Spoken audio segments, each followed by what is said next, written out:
காவிரி பிரச்சனை தொடங்கி அதற்கு பிறகு இடைக்கால உத்தரவு, அதாவது நடுவர் நீதிமன்றம் அமைச்சது, இடைக்கால உத்தரவு பிறப்பிச்சது, அதற்கு பிறகு இறுதி உத்தரவு பிறப்பிச்சது, அதற்கு பிறகு உச்ச நீதிமன்றம் அதை உறுதி செய்தது. எல்லா காலகட்டத்திலும் இதுதான் நடக்கும்.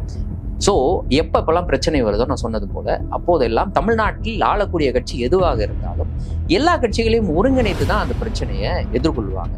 ஏன்னா அதற்கு ஒரு முன்னுதாரணம் இருக்கு.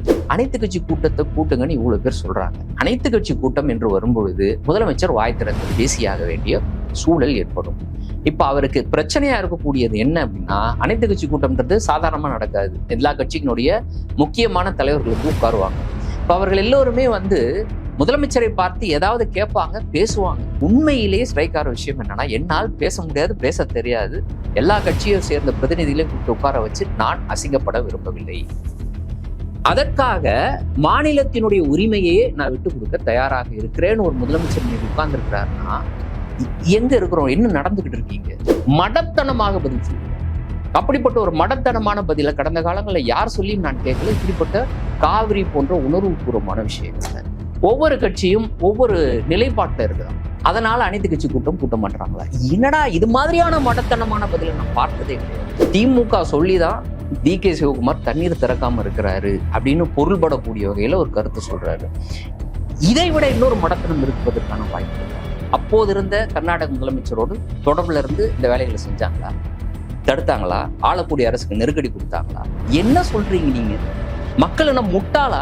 தமிழ்நாட்டுடைய வேளாண் துறை அமைச்சர் வேளாண் பட்ஜெட் இன்னும் தாக்கல் செய்யப்படலை, அதோட டிராஃப்டை தூக்கிட்டு இன்னொரு மாநிலத்துக்கு போறாரு.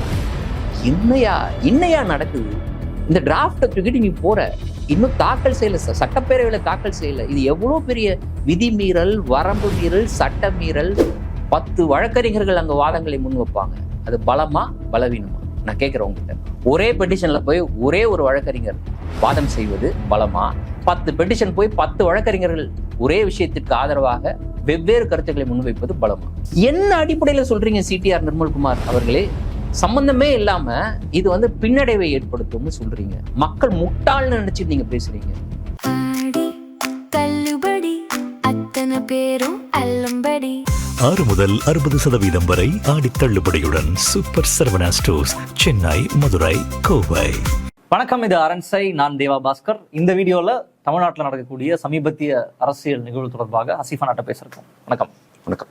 காவேரி பிரச்சனை தற்போதைக்கு கொஞ்சம் கம்மியாயிடுச்சு, அந்த இஷ்யூவோட இன்டென்சிட்டி குறைஞ்சிருச்சு அப்படின்னு சொல்லி கர்நாடக முதலமைச்சர் DK சிவகுமார் தெரிவிச்சிருக்காரு. தமிழ்நாடு முதல்வர் 13 பேர் கொண்ட குழு போறதாக இருந்தாங்க. தமிழ்நாட்டில் இருக்கக்கூடிய கூட்டணி கட்சிகள், அமைச்சர்கள் இருக்கக்கூடிய கட்சிகள் எல்லாருமே கோரிக்கை விடுத்து போகாதீங்க, அங்கே போவானா இங்கேருந்தே பேசுங்க, எதிர்கட்சிகள் ஆல் பார்ட்டி மீட்டிங் நடத்துங்க அப்படின்னு நிறைய டிமாண்ட்ஸ்லாம் வைக்கப்பட்டது. பட் இருந்தும் ஒரு 13 பேர் கொண்ட குழு போறதாக இருந்தது. DK சிவகுமாரே நிலைமை சரியில்லை, வர வேணாம் அப்படின்னு சொன்னார். அதையொட்டி அந்த பயணம் ரத்தானதை பார்த்தோம். இந்த சூழல்ல பிரச்சனை கொஞ்சம் இன்டென்சிட்டி கம்மியாயிடுச்சு, கொஞ்சம் சால்வ் ஆயிடுச்சுன்னு DK சிவகுமார் சொல்லியிருக்காரு. அங்கேயும் தண்ணியை கொஞ்சம் திறந்துட்டாங்க, அங்க மழை பெஞ்சு ஓவர்ஃப்ளோ ஆக ஆரம்பிச்சிருச்சு. இதுக்கு மேல அதை தேக்கி வச்சிருந்தாங்க அப்படின்னா அங்க பிரச்சனை வந்துடும் அப்படின்றதுனால தண்ணியை கொஞ்சம் திறந்துட்டாங்க. தமிழ்நாட்டுக்கு வர இருக்கு. முதல்வனுடைய நல்ல மனதிற்கு அவர் பேசவும் இல்லை, எந்த ஆக்ஷனும் பண்ணல. பட் இருந்தும் முதல்வரோட நல்ல மனசுக்கு ஏற்ற மாதிரி தமிழ்நாட்டுக்கு பாருங்க, அவர் எதுவுமே பண்ணல, அவர் மனசுக்கே தண்ணி தமிழ்நாட்டுக்கு வர ஆரம்பிச்சிருச்சுன்னு சொல்றதை பார்த்துட்டு இருக்கோம். இன்னொரு பக்கம் எதிர்கட்சி தஞ்சையில இன்னைக்கு மிகப்பெரிய போராட்டத்தை முன்னெடுத்திருக்காங்க. அதுவும் ஒரு பக்கம் நடந்துட்டு இருக்கு. Kaveri issue as of now முடிஞ்சிருச்சா, இல்ல இன்டென்சிட்டி கம்மியாயிடுச்சா, தமிழ்நாட்டுக்கு தண்ணி வந்துருச்சா? இல்ல, இந்த காவிரி இஷ்யூவை தமிழ்நாட்டு மக்கள் எல்லாருமே க்ளோஸா வாட்ச் பண்ணக்கூடிய ஒரு விஷயம்.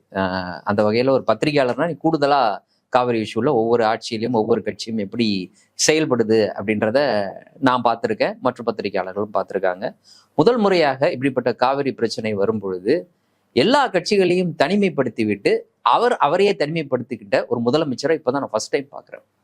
ஏன்னா காவிரி பிரச்சனைன்னு வந்தாலே கடந்த காலங்களில் இந்த பிரச்சனை எப்போ வரும் அப்படின்னு பார்த்தீங்கன்னா, எப்போது மழை பொய்க்கிறதோ, பருவமழை அதனுடைய அளவு குறைவாக கிடைக்கப்பெறுகிறதோ கர்நாடகத்தில், அப்போது காவிரி பிரச்சனை வரும். ஏன்னா அவங்க அவர்களுக்கு தண்ணி இல்லை அப்படின்ற ஒரு கருத்தை முன்வைப்பாங்க. உச்ச நீதிமன்றத்தினுடைய உத்தரவு, காவிரி நடுவர் மன்றத்தினுடைய உத்தரவு, அதையெல்லாம் அவங்களுக்கு கவலையே கிடையாது. அவர்களுக்கு தண்ணி இல்லைன்னா அவங்க தண்ணி தரமாட்டாங்க. மழை பெஞ்சு அதிகமாக தண்ணி வந்தால் திறந்து விடுவாங்க. அப்படித்தான் வந்து எல்லா காலமும் இருக்குது. காவிரி பிரச்சனை தொடங்கி அதற்கு பிறகு இடைக்கால உத்தரவு, அதாவது நடுவர் நீதிமன்றம் அமைச்சது, இடைக்கால உத்தரவு பிறப்பிச்சது, அதற்கு பிறகு இறுதி உத்தரவு பிறப்பிச்சது, அதற்கு பிறகு உச்ச நீதிமன்றம் அதை உறுதி செய்தது. எல்லா காலகட்டத்திலும் இதுதான் நடக்கும். ஸோ எப்பப்பெல்லாம் பிரச்சனை வருதோ நான் சொன்னது போல அப்போதெல்லாம் தமிழ்நாட்டில் ஆளக்கூடிய கட்சி எதுவாக இருந்தாலும் எல்லா கட்சிகளையும் ஒருங்கிணைத்து தான் அந்த பிரச்சனையை எதிர்கொள்வாங்க. ஏன்னா அதற்கு ஒரு முன்னுதாரணம் இருக்கு. கர்நாடகாவை பொறுத்த வரைக்கும் எப்போது அங்கு பிரச்சனை வந்தாலும் அங்க இருக்கக்கூடிய கட்சிகள் எல்லா மடமாட்சியங்களையும் வந்து தூக்கி ஓரமா வச்சுட்டு எல்லாம் ஒன்னா சேர்ந்து அனைத்து கட்சி கூட்டம் ரொம்ப சாதாரணமா நடக்கும். இப்பவும் நடந்திருக்கு, ரொம்ப சாதாரணமா நடக்கும் அனைத்து கட்சி கூட்டம். இப்பவும் நடந்திருக்கு, இப்பயும் நடந்திருக்குன்னா நான் சொல்றது தொடர்ந்து நடந்துகிட்டு இருக்கு. அதனுடைய ஒரு பகுதியாக கடைசியா நடந்துச்சுன்னு வச்சுக்கோங்க. சனிக்கிழமை நடந்துச்சுன்னு நினைக்கிறேன். DK சிவகுமார் சிஎம்மோட வீட்டுல நடக்குது. இங்க சிஎம்மோட வீட்டுல ஒரு அனைத்து கட்சி கூட்டம் இல்ல, அதை விடுங்க, அவங்களோட நிர்வாகிகள் கூட்டமாவது நடக்குமா? சிஎம்மோடைய அபிஷியல் ரெசிடென்ஸ்ல அங்க வந்து அனைத்து கட்சி கூட்டம் நடந்துட்டு இருக்கு. இவர் குறைந்தபட்சம் அவருடைய அமைச்சர்களையாவது கூப்பிட்டா அவருடைய வீட்டுல பேசுவாரா அப்படின்றதெல்லாம் செகண்டரி. ஸோ அப்ப நான் சொன்னது போல முன்னாள் முதலமைச்சர் ஸ்டாலின் அவர்கள் வந்து தனிமைப்பட்டு இருக்கிறார் அப்படின்ற ஒரு விஷயத்த சொல்லியிருக்கிறார் அவருடைய அறிக்கையில. காவிரி விவகாரத்தை பொறுத்த வரைக்கும் தனிமைப்பட்டு இருக்கிறார் அப்படின்ற மாதிரியான ஒரு விஷயத்த சொல்லியிருக்கிறார் முதலமைச்சர். என்ன பொறுத்த வரைக்கும் முதலமைச்சர் அவர் தனிமைப்படுத்தி கொண்டார் இந்த விஷயத்துல. எல்லா கட்சிகளும், தமிழ்நாட்டில் இருக்கக்கூடிய எல்லா கட்சிகள், ஆதரவளிக்கக்கூடிய கட்சிகள் வரைக்கும் என்ன சொல்றாங்க, நீங்க வந்து கர்நாடகத்துக்கு போகாதீங்க, அங்க வந்து உங்களுடைய கிட்னியை திருட தான் கூப்பிடுறாங்க அப்படி அந்த ரேஞ்சில தான் பேசுறாங்க. ஏன்னா நம்ம உரிமை, கிட்னியை நம்ம உரிமைன்னு வச்சுக்கோங்களேன், நம்ம உரிமையை பிடுங்குவதற்காக உங்களை அழைக்கிறாங்க, நீங்க போவாதீங்க, நம்ம லீகலா ஃபைட் பண்ணி நமக்கு உரிமையை பெற்று வச்சிருக்கோம். ஆமா, அப்படி இருக்கிற சூழல்ல நீங்க பேச்சுவார்த்தைக்கு போவாதீங்க அப்படின்ட்டு. அப்போ இன்னொரு விஷயம், பேச்சுவார்த்தைக்கு போறாங்களா இல்லையா அப்படின்றதையே வந்து கடைசி நிமிஷம் வரைக்கும் குழப்பத்துல தான் வச்சிருந்தாங்க. முதல்ல விவசாயத்துறை அமைச்சர் சொல்றாரு பேச்சுவார்த்தைக்கு போகிறார் அப்படின்னு. கிட்டத்தட்ட ஒரு 10 நாளைக்கு முன்னாடி சொன்னாருன்னு நினைக்கிறேன்.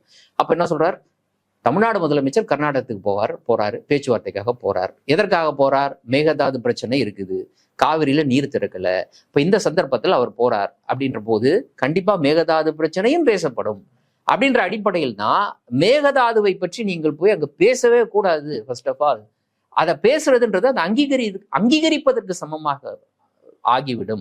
ஏன்னா நீதிமன்ற உத்தரவுகள்ல தெளிவாக இருக்கிறது.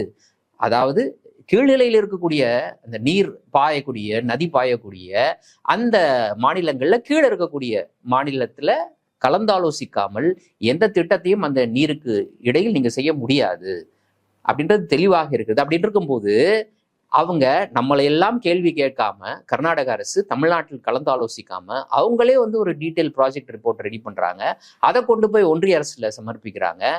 இப்படி ஒரு விஷயத்தை தன்னிச்சையாக செய்து கொண்டு இருக்கும் பொழுது நாம ஏன் சம்பந்தமே இல்லாம போய் ஆஜராகி நீங்க மேகதாது விஷயத்துல இந்த விஷயத்த செய்யக்கூடாது அப்படின்னு சொல்ல முடியும்?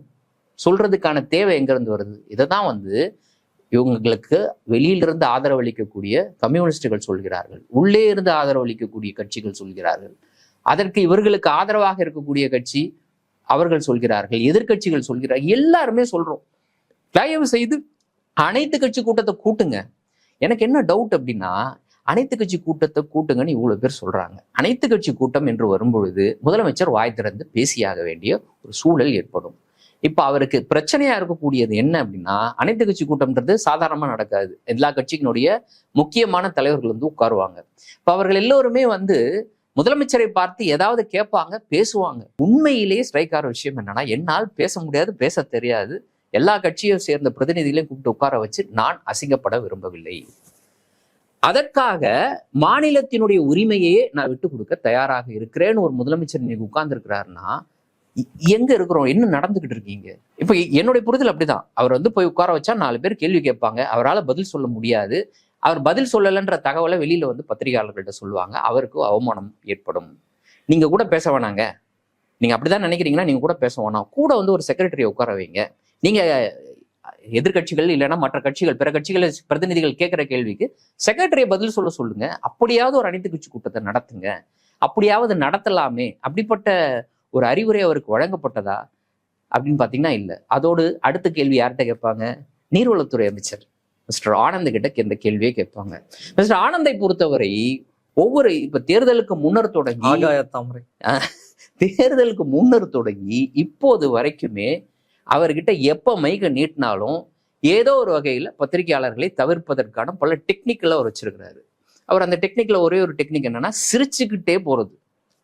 மைக்க நீட்னா சிரிச்சுக்கிட்டே எந்த பதிலும் சொல்லாம எப்படிப்பட்ட கேள்வியை கேட்டாலும் அப்படியே சிரிச்சுக்கிட்டே அவங்கள கடந்து போறது அப்படின்றது அவரோட டெக்னிக்கா இருக்கு. இரண்டாவது டெக்னிக், கேள்வி கேட்டேன்னு வச்சுக்கோ, உடனே அந்த பத்திரிகையாளர் தோல்ல கையை போட்டுறது. அவர் ஒரு கேள்வி அவர்கிட்ட கேட்கறது, அப்புறம் நல்லா இருக்கீங்களா, எப்படி போயிட்டு இருக்கு வேலை, இந்த மாதிரியான ஒரு கேள்வி கேட்டு அந்த பத்திரிகையாளர் சந்திப்பே அப்படியே ஒட்டுமொத்தமாக தவிர்த்துட்டு எஸ்கேப் ஆகுறது. சரி, கடந்த காலங்கள்ல செஞ்சீங்க, அப்ப கூட முக்கியமான விஷயங்கள்லாம் கேள்வி கேட்கப்பட்டது, அதற்கும் அதே மாதிரிதான் பதில் சொல்லாம கடந்து போனாரு. பக்கத்துல இன்னொன்னு பேசுவாரு, நம்ம ஒண்ணு கேள்வி, என்னம்மா காவேரி நல்லா இருக்கேன், அங்க பேசிட்டு இங்க 15 பேர் கேள்வி கேட்டுருவாங்க, சுத்தி ஜம்ப் பண்ணி அங்க ஒருத்தர் பேசிட்டு இருப்பாங்க. அது ஒரு டெக்னிக் தான், இது ஒரு டெக்னிக் தான் எஸ்கேப் ஆகுறது. அப்ப இப்ப நடக்கக்கூடிய விஷயம் என்ன, எவ்வளவு பெரிய உணர்வுபூர்வமான விஷயம், தமிழ்நாட்டினுடைய உணவு சம்பந்தப்பட்ட விஷயம், உரிமை சம்பந்தப்பட்ட விஷயம், இப்படிப்பட்ட ஆமா, விவசாயிகளுடைய வாழ்வாதாரம், அதான் நம்மளுடைய உரிமைன்ற இந்த மாதிரியான ஒரு பிரச்சனையில நீங்க தான் வந்து நீர்வளத்துறை அமைச்சர், நீங்க பேசாம வேற யார் பேசுவாங்க? கடந்த காலங்களில் நீர்வளத்துறை அமைச்சர் துரைமுருகன் இப்படியாக மைக்க போட்டுட்டு பேசாம என்னைக்காவது நகர்ந்திருக்கிறாரா? இல்ல இன்னைக்கு முன்னாடி கூட எடுத்துங்க, கடந்த காலங்கள்ல அதிமுக காட்சி காலத்திலையும் கூட இப்படியான விஷயங்களுக்கு அதிமுக அரசு அவர்கள் தரப்புல இருந்து பதிலளிக்காம இருந்திருக்கிறாங்களா? அனைத்து கட்சி கூட்டத்தை நடத்தாம இருந்திருக்கிறாங்களா அப்படின்னு பாத்தீங்கன்னா இல்ல. இப்ப இவர்கிட்ட மைக் நீட்டுறாங்க, சிரிச்சுக்கிட்டே போறாரு. அதுவும் தான், அதான் ரொம்ப முக்கியம். ஏன்னா உணர்வுபூர்வமான ஒரு விஷயத்த கேள்வி எழுப்புறோம். மேகதாது கட்டுறாங்க, தண்ணி கொடுக்குறேன்னு சொன்னாங்க, காவிரி நதிநீர் மேலாண்மை ஆணையம் சொன்னாங்க, எதுவுமே செய்ய மாட்டாங்களே. என்ன பதில்? முதலமைச்சர் போறதா சொல்றாங்க, எதிர்கட்சிகள்லாம் வேணான்னு சொல்றாங்க, இதுக்கு என்ன பதில்? இது எல்லாமுமே பதிலளிக்க வேண்டிய, மக்கள் தெரிந்து கொள்ள வேண்டிய அடிப்படையான விஷயம். சிரிச்சுக்கினே போறாரு. அவரும் அந்த அனைத்து கட்சி கூட்டத்துல உட்கார்ந்துருப்பாரு. அப்ப அவர்கிட்ட கேள்வி கேட்பாங்க, என்ன பதில் சொல்லுவாரு? அவரால் இட்டுன்னு போக முடியும், அதை தாண்டி என்ன செய்ய முடியும் அப்படின்றதா, அதுதான் உண்மையா அப்படின்ற ஒரு கேள்வி நமக்கு எழுதல. இதுக்கு தான் நீங்க அனைத்து கட்சி கூட்டம் கூட்டாம இருக்கிறீங்களா அப்படின்ற ஒரு கேள்வி இருக்கு. அவரும் கூட செக்ரட்டரியை உட்கார வச்சு பேச வேண்டியதானே, கூட்டுங்க அனைத்து கட்சி கூட்டம். அனைத்து கட்சி கூட்டம் கூட்டுறதுனுடைய அடிப்படை நோக்கம் என்ன அப்படின்னு பாத்தீங்கன்னா, ஒரு செய்தியை கொண்டு போய் சேர்ப்பது. நமக்கு தண்ணீரே தரமாட்டேன்னு சொல்லக்கூடிய கர்நாடகத்துக்கு நீங்க மட்டும் பலமாக ஒற்றுமையாக இல்லை, தமிழ்நாட்டிலே நாங்க பலமா ஒற்றுமையா இருக்கோம், நாங்க வைக்கக்கூடிய அந்த கோரிக்கை அப்படின்றது வெறும் ஆளக்கூடிய அரசினுடைய கோரிக்கை மட்டும் கிடையாது, ஒட்டுமொத்தமாக தமிழ்நாட்டு மக்களினுடைய கோரிக்கை. ஏன்னா இப்ப உட்கார்ந்து இருக்கக்கூடிய அரசு வெறும் 35% தான் அவங்களுக்கு வாக்களித்தது. மீதம் வெளியில இருக்கக்கூடிய 65% நீ இணைச்சாதான் தமிழ்நாட்டில் 100% மக்களும் இன்னைக்கு இந்த கோரிக்கைக்காக நிற்கின்றார்கள், அவர்களுடைய பிரதிநிதிகள் ஒன்றாக சேர்ந்து இந்த விஷயத்தை முன்வைக்கிறார்கள் அப்படின்னு புரிந்து கொள்ள முடியும். அந்த பலத்தை வந்து வெளியில தெரிவிக்கிறது. அவங்களுக்குள்ளேயே ஒற்றுமை இல்லை, அடிச்சுக்கிட்டு இருக்கீங்க அப்படின்ற மாதிரி கர்நாடகம் பார்த்துச்சுன்னா அவங்களுக்கு சந்தோஷம் தானே. நாங்க பாருங்க ஒற்றுமையா இருக்கோம், தரமாட்டோம் அப்படின்றதுல நாங்க ஒற்றுமையா இருக்கோம், எங்களுக்கு கொடுங்க அப்படின்னு கேட்கறதுல நீங்க தான் முதல்ல ஒற்றுமையா இருக்கணும். உங்களுக்கு தான் தேவை, தர்ற இடத்துல நான் இருக்கேன், அதுல நான் தனியா இருந்தா கூட பரவாயில்ல, தரமாட்டேன்னு சொல்லிட்டு போயிடுவேன். வேணுன்ற இடத்துல இருக்கிற நீங்க ஒற்றுமையாக இல்லாமல் இருக்கிறீர்களே அப்படின்ட்டு இதே கேள்வியை வந்து CTR நிர்மல்குமார்கிட்ட கேட்கிறாங்க. மடத்தனமாக பதில் சொல்கிறார்.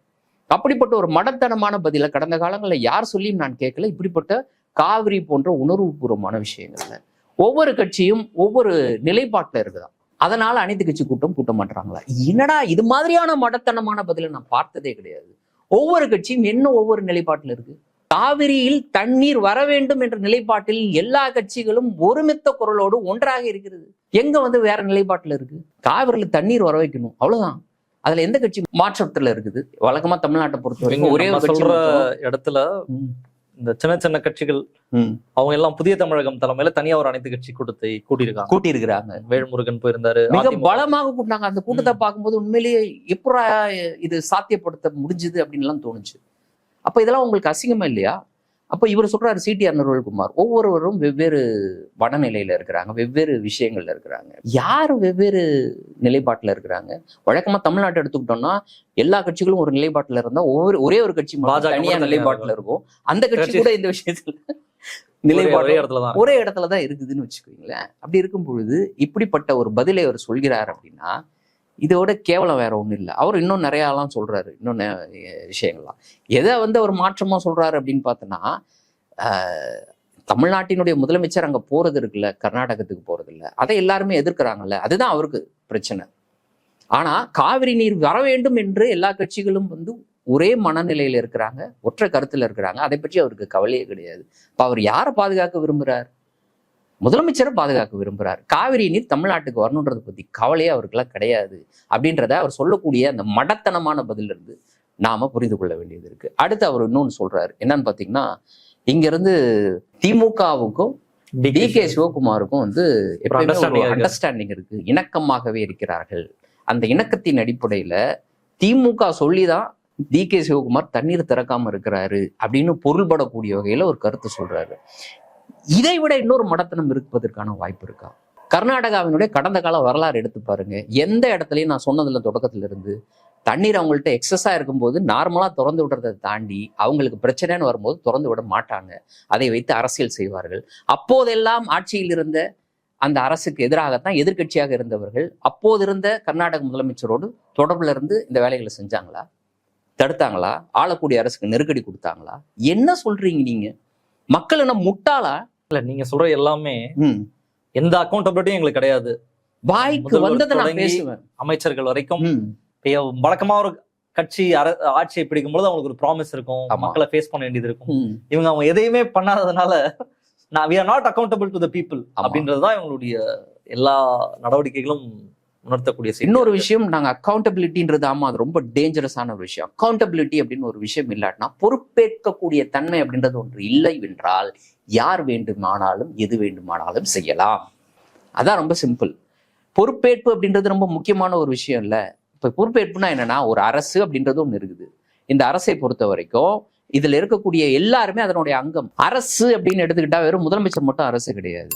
முதலமைச்சர் கீழே இருக்கக்கூடிய அதிகாரிகள், அமைச்சர்கள், கடைசி எம்எல்ஏ, அந்த கட்சியினுடைய சாதாரண கீழ்மட்ட அழகுல இருக்கிற வரைக்கும் ஒன்னா இருக்கக்கூடிய அவர்கள் செய்யக்கூடிய எல்லா தவறுக்கும் பொறுப்புல இருக்கிறவர்கள் தான் வந்து பொறுப்பேற்கணும், பதில் சொல்லணும், நடவடிக்கை எடுக்கணும்.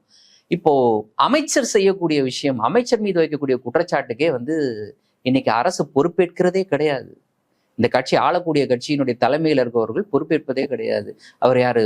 ஸ்ரீவைகுண்டம் எம்எல்ஏ தொடங்கி அதற்கு பிறகு மனிதவள மேம்பாட்டுத்துறை அமைச்சர் சரத் வரைக்கும் லைனா சொல்லிக்கிட்டே போகலாம்.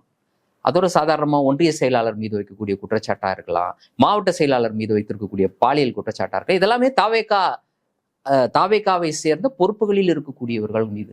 கடைசி இன்னைக்கு வந்து இதெல்லாம் தமிழ்நாட்டில் இதெல்லாம் நடக்குமா அப்படின்னு யோசிச்சு பார்க்க வேண்டியதா இருக்குது. ஒவ்வொருவரும் அவர் விரும்பக்கூடிய இல்லைன்னா அவர் மீது நம்பிக்கை இருக்கக்கூடிய அந்த மதத்தை பின்பற்றுவதில் எந்த பிரச்சனையும் கிடையாது. இந்தியாவோட கான்ஸ்டியூஷன் அதை தான் உறுதி செய்திருக்கிறது. ஆனால் நீங்க அரசு பொறுப்புன்னு வந்ததற்கு பிறகு நீங்க அங்க மதச்சார்பின்மையை கடைபிடிக்க வேண்டும். கான்ஸ்டியூஷன் அதை தான் சொல்லுது. ஆனா தமிழ்நாட்டினுடைய வேளாண் துறை அமைச்சர் வேளாண் பட்ஜெட் இன்னும் தாக்கல் செய்யப்படலை, அதோட டிராஃப்டை தூக்கிட்டு இன்னொரு மாநிலத்துக்கு போறாரு. என்னையா நடக்குது? இந்த டிராஃப்டை தூக்கிட்டு நீ போற, இன்னும் தாக்கல் செய்யல, சட்டப்பேரவையில தாக்கல் செய்யல. இது எவ்வளவு பெரிய விதி மீறல், வரம்பு மீறல், சட்ட மீறல், அவர் எடுத்துக்கொண்ட ரகசிய காப்பு பிரமாணத்தினுடைய மீறல், இன்னும் மீறல்லாம் சொல்லிக்கிட்டே போகலாம். எல்லா மீறலையும் செஞ்சிருக்கிறாரு. அவர் கொண்டு போய் ஒரு திருப்பதி கோயில்ல வச்சு அதை கும்பிட்டுட்டு எடுத்துட்டு வர்றாரு. அப்படின்னு பாத்தீங்கன்னா தமிழ்நாட்டுல இது நடக்குதாடா அப்படின்னு யோசிச்சு பார்க்கறதுக்கே ரொம்ப ஒரு மாதிரியா இருக்கு. நடந்து 4 நாள் ஆச்சு, இன்ன வரைக்கும் அவர் செஞ்சது சரி தப்பு எந்த பதிலுமே இல்லை. ஒருத்தர் உட்கார்ந்து மாத்திரையை உடைக்கிறாரு மொபைல்ல வச்சு, பக்கத்துல ஒரு 500 ரூபா நோட்டு, அதுக்கு எந்த பதிலும் கிடையாது.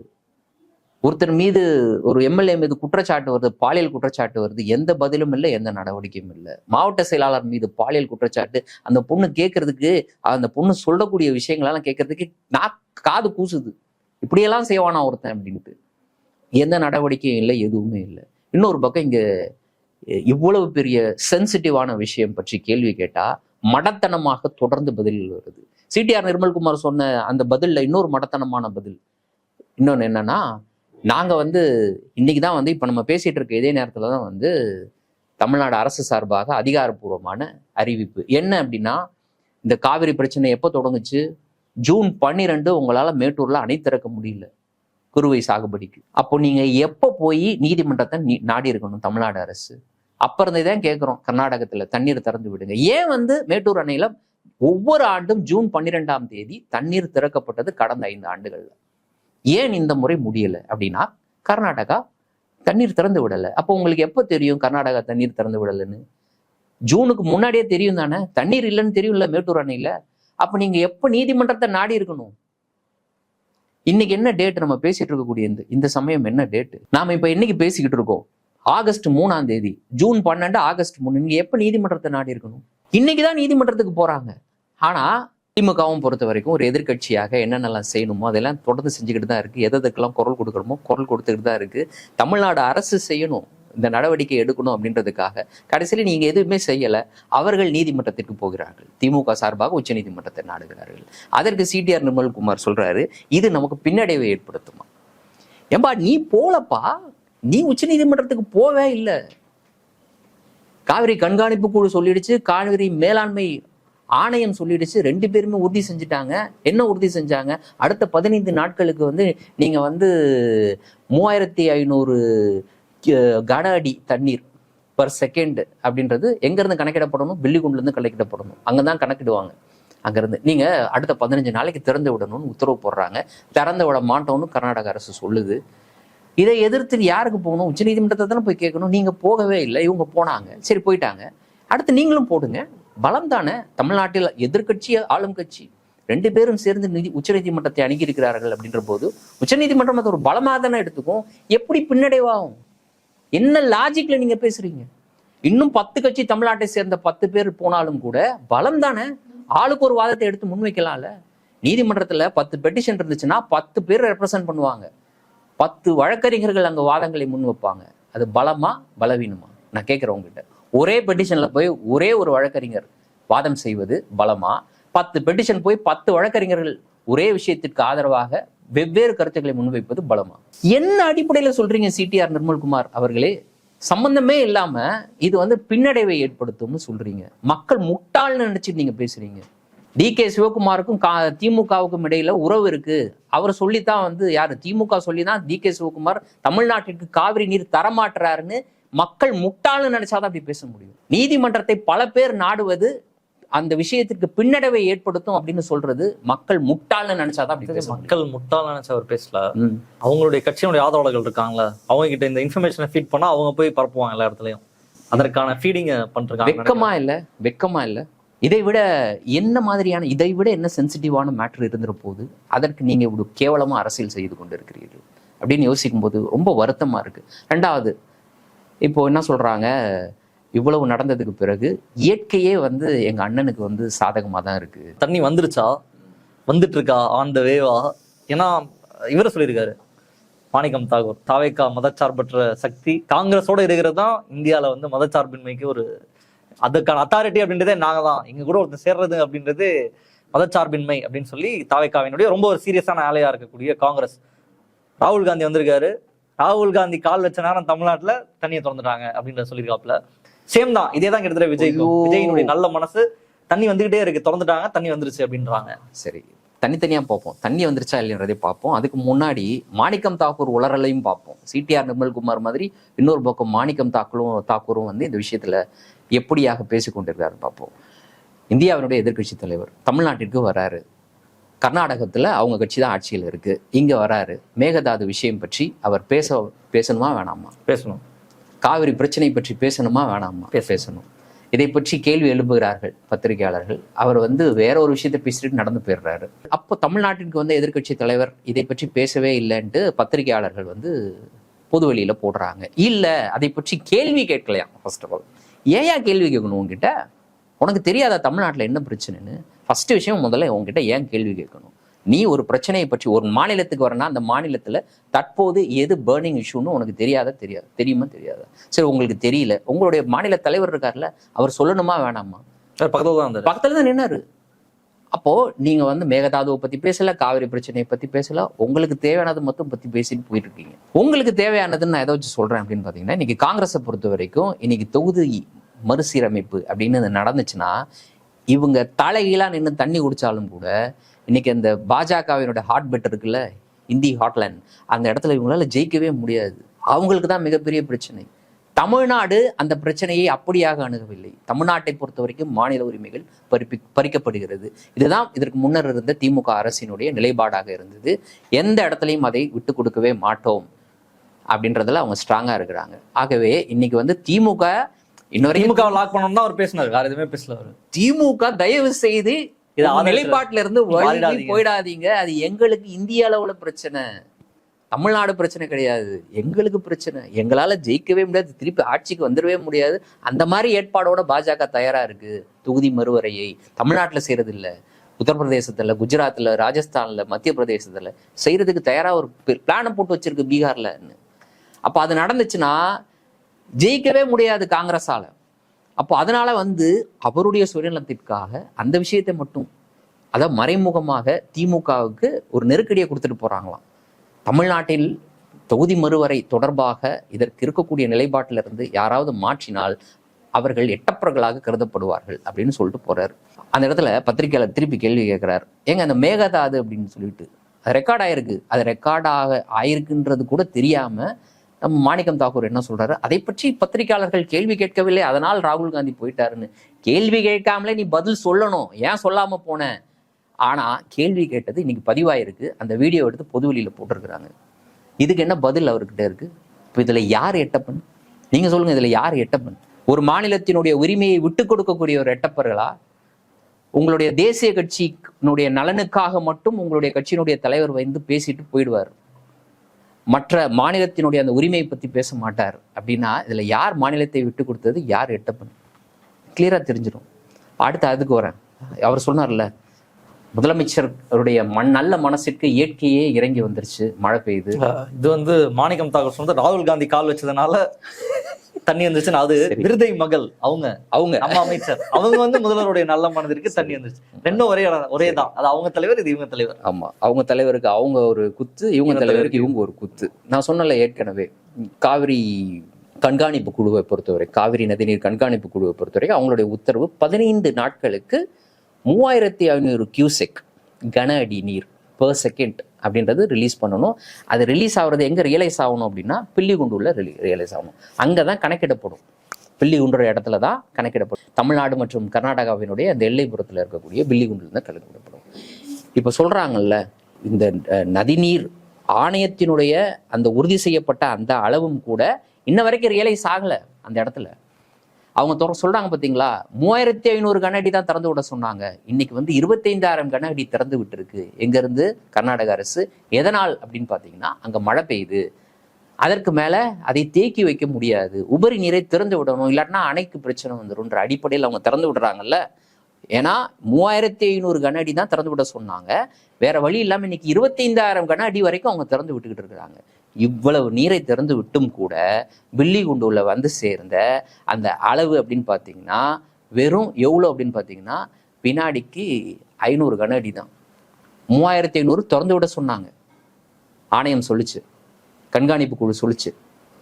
ஆனா அவங்க திறந்து விட்டது 2500 கன அடி வரைக்கும். எங்கன்னா அவங்க இடத்துல திறந்து விட்டாங்க. அது எங்க ரியலைஸ் ஆகணும்? பில்லிகுண்டுல ரியலைஸ் ஆகணும். இங்க வெறும் 500 கன அடி தான். மொத்தம் நம்மளுக்கு ஜூன் மற்றும் ஜூலை உச்சநீதிமன்றத்தினுடைய இறுதி தீர்ப்பின் அடிப்படையில் ஜூன் மற்றும் ஜூலை இந்த 2 மாதங்கள்ல மட்டும் 40 டிஎம்சி வரைக்கும் தண்ணீர் நமக்கு வரணும். இது வரைக்கும் 3 டிஎம்சி தண்ணீர் கூட வரல. இப்ப ஏதோ மழை பெஞ்சிருச்சு, திறந்து விட்டாங்க, நல்ல மனசு, வந்துருச்சு தண்ணி. எங்க வந்துச்சு தண்ணி? இன்னும் காவிரி வறண்டுதான் கிடக்குது. 2 நாள் மழை பெய்யுது, திறந்து விடுறாங்க, இதோ மழை நின்றும், அடுத்த நாள் மூடிடுவாங்க. அங்க இருந்து பில்லிகுண்டுக்கு சேர்றதுக்குள்ளே அந்த தண்ணி ஒண்ணுமே இல்லாம ஆயிடும். அது எங்க கடைமடை வரை போறது? பூம்புகாரை என்னைக்கு போய் சேரும்? அது என்னைக்கு போய் சேரும்? இப்ப இடையில இருக்கக்கூடிய இத்தனை மாவட்டங்கள், 11 மாவட்டங்கள் இருக்கக்கூடிய விவசாயிகளை எல்லாத்தையும் அந்த அவர்கள் பயிரிடுவதற்கான நிலப்பரப்பை எல்லாம் நினைச்சிட்டு கடைசியா போய் வங்காள விரிகுடால கலக்கணும் அப்படின்னா 40 டிஎம்சி தண்ணீர் திறந்து விடணும். சரி, உங்களுடைய அணைகளில் நீரின் அளவு குறைவாக இருக்கிறது, அதற்கும் கூட ஒரு இடைக்கால ஏற்பாடு இருக்கு. இந்த மாதிரியான காலகட்டங்கள்ல இப்போது ஒட்டுமொத்தமா பார்க்க போனா கிட்டத்தட்ட அவங்களுக்கு 70 டிஎம்சி தண்ணீர் இருக்குன்னு நினைக்கிறேன், 4 அணைகளை ஒட்டுமொத்தமாக கணக்கிட்டோம்னா. அப்படி பார்த்தா கூட இன்னைக்கு தமிழ்நாடு அரசு சொல்லியிருக்கக்கூடிய அளவின் அடின்னு பார்க்கலாம், 26 டிஎம்சி தண்ணீர் வரணும் தமிழ்நாட்டிற்கு. நீங்க அவ்வளவு வச்சிருந்தீங்கன்னா எங்களுக்கு 26 கொடுக்கணும். உச்சநீதிமன்ற தீர்ப்பு இருக்கு, அதுல எவ்வளவு வந்துச்சு? அப்போ இவங்க முதலமைச்சருடைய நல்ல மனசுக்கு மழை பெஞ்சிச்சு, தண்ணி வந்துருச்சு, எதிர்கட்சி தலைவர், இந்தியாவினுடைய எதிர்கட்சியோட தலைவர் காலை வச்சாரு, தண்ணி வந்துருச்சு, மழை வந்துருச்சு, தண்ணி வந்துருச்சு. என்ன தண்ணி வந்துச்சு? யாரை ஏமாத்துறீங்க? இதுவும் ஒரு ஏமாற்று வேலைதான். தண்ணீர் வரவில்லை.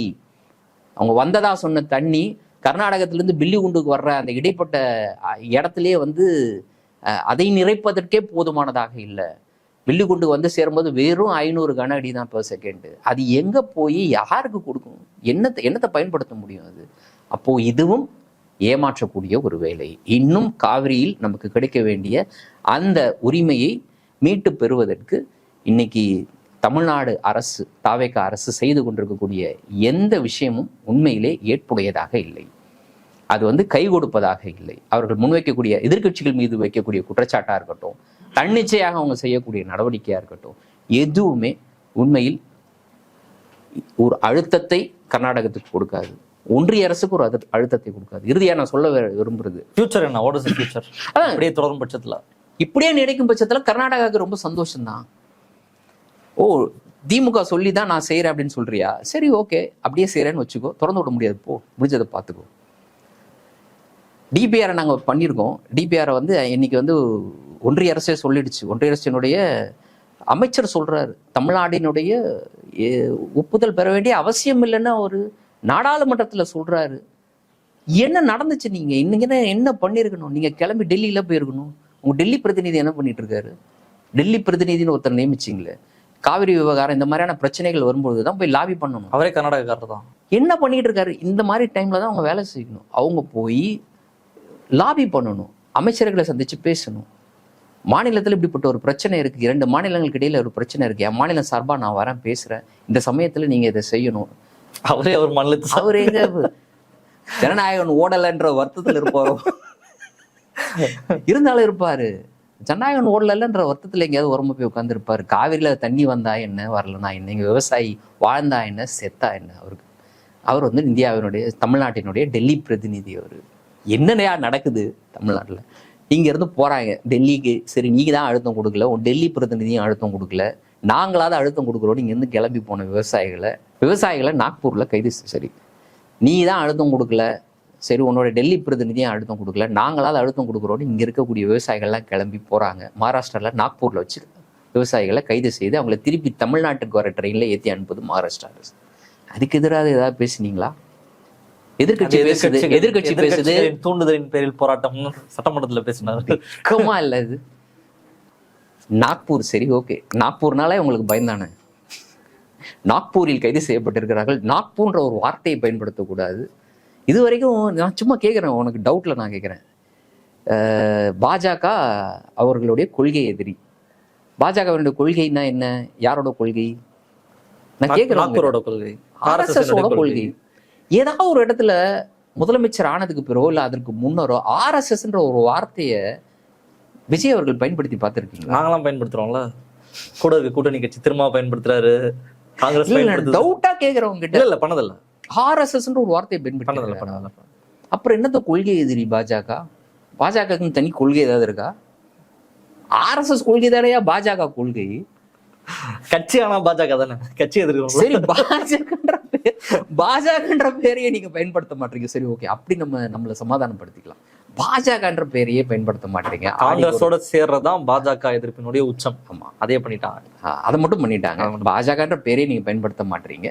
சரி, நீங்க ஆர்எஸ்எஸ்ன்ற பேரை பயன்படுத்த மாட்டீங்க அப்படின்னு நாமளே சமாதானப்படுத்திக்கணும். என்னைக்காவது அங்க ஒண்ணு இங்க ஒண்ணுமா வந்து பாஜகன்ற பேரை பயன்படுத்தும் போது சந்தோஷப்பட்டுக்கணும்.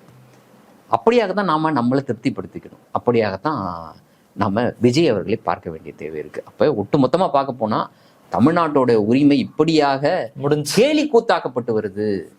இந்த கேலி கூத்தாக்கப்பட்டு வர்றதா ரொம்ப வருத்தமா இருக்கு. நீங்க வந்து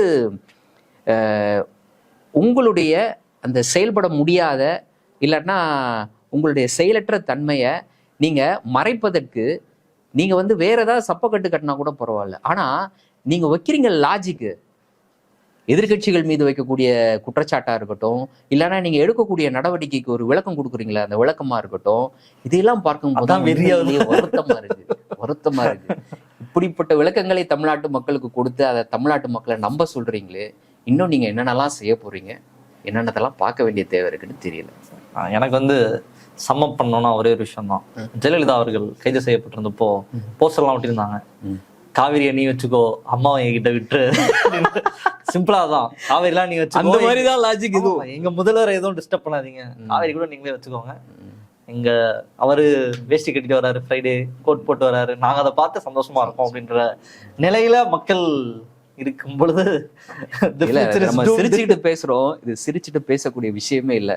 வேற வழி இல்லாம அப்படியாக பேச வேண்டிய ஒரு நிலைமையில நம்ம இருக்கோம்னு நினைக்கிறேன். Right now. நிறைய விஷயங்கள் பேசியிருக்கோம். மக்கள் பார்த்து என்ன சொல்றாங்க பார்ப்போம். நிகழ்ச்சி கலந்து உடைய கருத்தில் வாய்ப்புக்கு நன்றி. மற்ற நிகழ்ச்சியில் சந்திப்போம். நன்றி, வணக்கம். ஆதிரை புத்தக வடிவில் திரைக்கதை. புத்தகத்தை பெற டிஸ்கிரிப்ஷனில் உள்ள எண்ணிற்கு வாட்ஸ்அப் செய்யவும். அரண்சை நண்பர்களுக்கு வணக்கம்.